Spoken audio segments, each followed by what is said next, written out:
thank you for joining me once again. My name is Kujo. So today I would like to talk about suffering. I think suffering is an inherent experience of being human. It's something that we cannot run away from. Whether we are poor, whether we are wealthy, it's something that we will encounter at some point in our lives.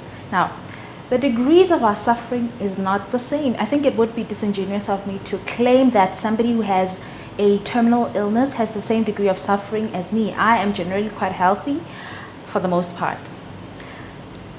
Here's what I'm talking about. So a lot of us spend time and energy in attaining some sort of social currency, whether it's in the form of education or acquiring more wealth or creating more relationships with other people. We spend a lot of time doing these things. Some people might interpret this as we are slaves to capitalism, right? But I think for the most of us, especially these of us who are influenced by Western culture, we don't see it in that way. We see this as just a way of making a living, a way of improving our materialistic circumstances, a way of increasing our quality of lives. Okay, I think I need to make a disclaimer right here that your quality of life is informed by the amount of money that you're making to a certain extent. So I think it's important not to underestimate that.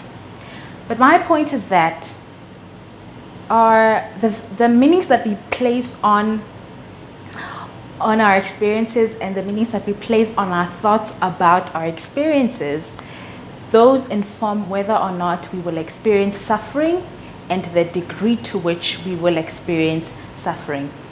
I will make an example with infidelity. There are couples that have experienced infidelity in their marriages, and then they still find a way of thriving in their marriages. In that same way, there are other people whose stance is that the first strike of infidelity is a deal breaker.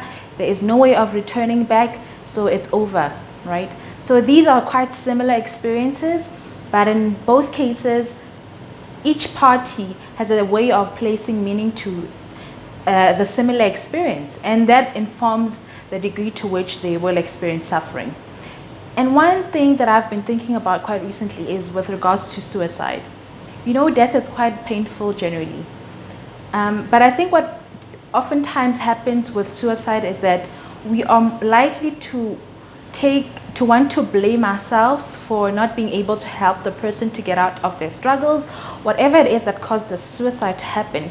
We may want to say, hey, I didn't, look out for any changes that I could have looked out for and find a way of helping them.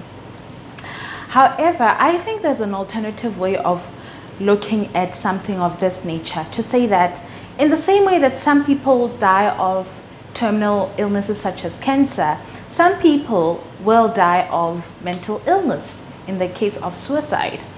And I think looking at this in an alternative way could then help to alleviate the suffering that we might experience in such a situation. And I think this is a classic example of why it is important to not always take everything that your brain brings to you at face value, to interrogate some of the beliefs that you hold about yourself, about the world that you live in, and about other people in general. Great. Thank you for joining me. I hope this has been helpful to you. If you found it helpful, please give it a like. And thank you so much once again. See you next time. Goodbye.